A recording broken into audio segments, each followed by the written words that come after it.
11 मई 2024 radio news की अंतर्राष्ट्रीय खबरों में आपका स्वागत है।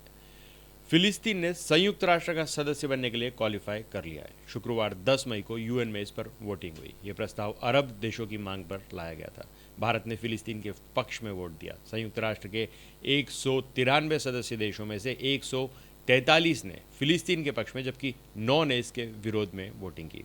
विरोध करने वाले देश में अमेरिका और इसराइल शामिल थे। 25 देशों ने इस वोटिंग से दूरी बनाई।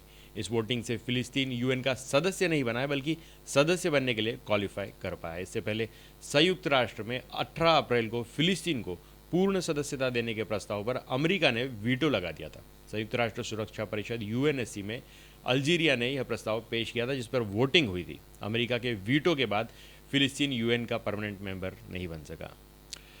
जंग के बीच रूस ने यूक्रेन के खार्किव में लड़ाई तेज कर दी है। फ्रांस की न्यूज़ एजेंसी एएफपी के मुताबिक शुक्रवार 10 मई को रूस की सेना खार्किव में 1 किलोमीटर तक अंदर घुस गई।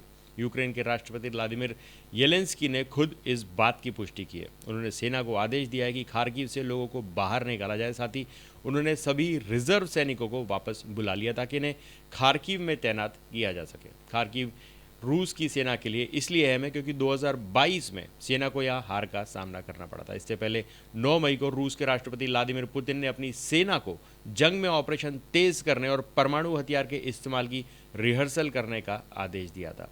इस आदेश के बाद रूस के सैनिकों ने जंग में अपना दायरा बढ़ा दिया है। यूक्रेन के राष्ट्रपति व्लादिमीर येलेंस्की ने अपने बॉडीगार्ड चीफ को बर्खास्त कर दिया है। शहरी रूड उस एजेंसी यूडीओ के चीफ थे जो जेलेंस्की की सेफ्टी के लिए जिम्मेदार है। उनके बदले ये पद किसको मिलेगा, अभी इसकी घोषणा नहीं हुई है। नहीं ये बताया गया है कि शहरी रूट को क्यों हटाया गया। हालांकि उन्हें हटाने का फैसला उस वक्त हुआ है जब 3 दिन पहले यूक्रेन में येलेंस्की की हत्या की साजिश को बेनकाब किया गया था। इस मामले में यूक्रेन के स्टेट गार्ड सर्विस के ही 2 कर्नल्स को भी गिरफ्तार किया गया है। पीओके में बढ़ती महंगाई और बिजली कटौती के खिलाफ शुक्रवार 10 मई को पुलिस और प्रदर्शनकारियों के बीच झड़प हो गई। पाकिस्तान ने प्रदर्शन को रोकने के लिए पीओके के मीरपुर जिले में कर्फ्यू लगा दिया। लोग कर्फ्यू का विरोध कर रहे थे। पीओके के मीरपुर में पुलिस ने स्कूली छात्रों पर आंसू गैस के गोले दागे, जिसमें कई स्टूडेंट्स घायल हो गए। इसके जवाब में पाकिस्तान के मुजफ्फराबाद के लोगों ने 11 मई को विधानसभा के बाहर बड़े पैमाने पर विरोध प्रदर्शन करने का निर्णय लिया है। पीओके की सबसे बड़ी party United Kashmir People's National Party UKPNP ने प्रदर्शन में हुई गिरफ्तारी पर सवाल उठाए। पार्टी ने कहा है कि पुलिस और सेना ने मिलकर गिरफ्तार प्रदर्शनकारियों पर लाठियां भांजी हैं। यूकेपीएनपी के लीडर शौकत अली कश्मीरी और नाजिर अजीज़ खान ने गिरफ्तार प्रदर्शनकारियों की तत्काल रिहाई की मांग की है। यूकेपीएनपी ने संयुक्त राष्ट्र की मानव अधिकार संस्था से बिना देर करे हस्तक्षेप करने की भी मांगी है। भारत में मौजूद अमेरिकी राजदूत ने कहा है कि भारत को ठीक करना अमेरिका की जिम्मेदारी नहीं है। हमारा काम उनके साथ सहयोग को आगे बढ़ाना है। Garcetti America think tank Council on Foreign Relations की तरफ से आयोजित एक कार्यक्रम में हिस्सा लेने पहुंचे थे। यहाँ उनसे लोकसभा के बीच भारत में ह्यूमन राइट्स के उल्लंघन से जुड़ी रिपोर्ट्स पर सवाल किया गया। इस पर ग्रैसिटी ने कहा, यह भारत का आंतरिक मामला है। कई देश एक दूसरे से रिश्ते बनाए रखने के लिए ऐसे मुद्दों पर बातचीत से बचते हैं, लेकिन अमेरिका ऐसा नहीं करता। अमेरिका राजदूत ने कहा कि हम हमेशा भारत के साथ हर मुद्दे पर बातचीत करेंगे, फिर चाहे वह मानवाधिकार रिपोर्ट का हो या धार्मिक स्वतंत्रता से जुड़े कोई मामला हो। इसके अलावा अमेरिका ने भारत के लोकसभा चुनाव में दखल देने वाले रूस के आरोपों को भी खारिज किया है। अमेरिकी विदेश विभाग ने कहा है कि वे भारतीय चुनावों में दखल नहीं देंगे। चुनाव का नतीजा वहां की जनता खुद तय करेगी।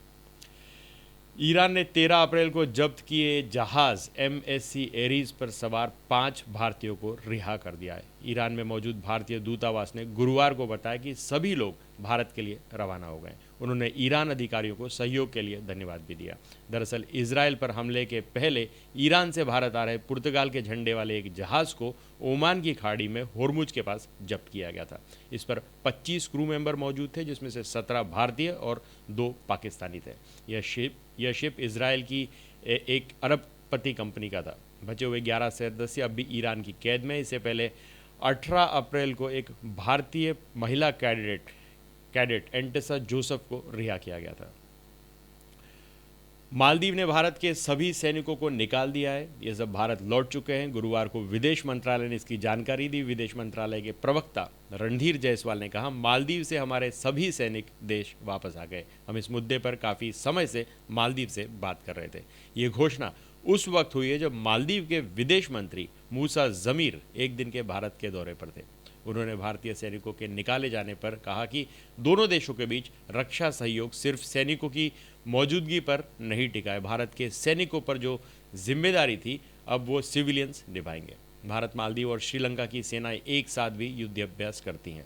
हम इसे जारी रखेंगे। दरअसल 88 भारतीय सैनिकों को दिल्ली की तरफ से मालदीव को गिफ्ट किए 2 हेलीकॉप्टर और 1 एयरक्राफ्ट का ऑपरेशन संभालने की जिम्मेदारी दी गई थी। आमतौर पर इसका इस्तेमाल रेस्क्यू या सरकारी कामों में किया जाता है। मालदीव के दोनों हेलीकॉप्टर 2010 और 2013 में दिए गए थे, जबकि एयरक्राफ्ट की डिलीवरी 2020 में हुई थी। साउथ चाइना सी में अमेरिका, ऑस्ट्रेलिया और फिलीपींस का संयुक्त युद्ध अभ्यास जारी है। इसके तहत 8 मई को एक शिप को डुबोया गया। यह मिलिट्री एक्सरसाइज 22 अप्रैल को शुरू हुई थी, जो 10 मई को खत्म होगी। इस अभ्यास में अमेरिका और फिलीपींस के 16,000 सैनिकों के साथ ऑस्ट्रेलिया के 14 देशों के मिलिट्री ऑब्जर्वर्स भी शामिल हैं। फिलीपींस के लोग लाओक शहर में लगे समुद्र में युद्ध अभ्यास हो रहा है। बीते कुछ साल में साउथ चाइना में सी में फिलीपींस और चीन आमने सामने। चीन से मुकाबले के लिए फिलीपींस को तैयार करने के लिए यह अभ्यास किया जा रहा है। चीन ने इस एक्सरसाइज पर आपत्ति दर्ज की है। अमेरिकी पुलिसकर्मी ने फ्लोरिडा में एयरफोर्स के एक अश्वेत सैनिक रॉजर फ्रॉस्टन को गोली मार दी। पुलिसकर्मी के बॉडी कैमरे में घटना का वीडियो रिकॉर्ड हो गया, जिसे गुरुवार को जारी किया गया। ब्रिटिश मीडिया बीबीसी के मुताबिक मृतक के परिजन ने बताया कि एक शिकायत की जांच करने पहुंचा पुलिसकर्मी गलत घर में घुस गया था, जिसके बाद उसने 23 साल के रॉजर को दरवाजे पर ही गोली मार दी। पुलिस ने इन आरोपों को खारिज करते हुए कहा कि सैनिक ने जब दरवाजा खोला तब उसके हाथ में बंदूक थी। पुलिसकर्मी ने खुद को बचाने के लिए उस पर गोली चलाई। रॉजर फ्लोरिडा के स्पेशल ऑपरेशन विंग के पास रहता था, जहां 3 मई को उसकी हत्या हो गई थी। इटली में एक महिला जिपलाइन के सुरक्षा हारने से फिसलकर 60 फीट नीचे गिर गई। हादसे में उसकी मौत हो गई। दरअसल 41 साल की गिजलैन मुताहिर अपने परिवार के साथ लोम्बार्डो के फ्लाई इमोशन पार्क में छुट्टी मनाने पहुंची थी। हादसे के वक्त मुताहिर की 2 भतीजियां भी उनके साथ थी, जिन्होंने पूरी घटना का वीडियो बना लिया। मौके पर मौजूद लोगों ने बताया कि महिला 96 किलोमीटर की रफ्तार से जिपलाइन के आखिरी छोर तक पहुंच रही थी। इसी दौरान वो जिपलाइन पर छटपटाने लगी और फिर नीचे गिर गई।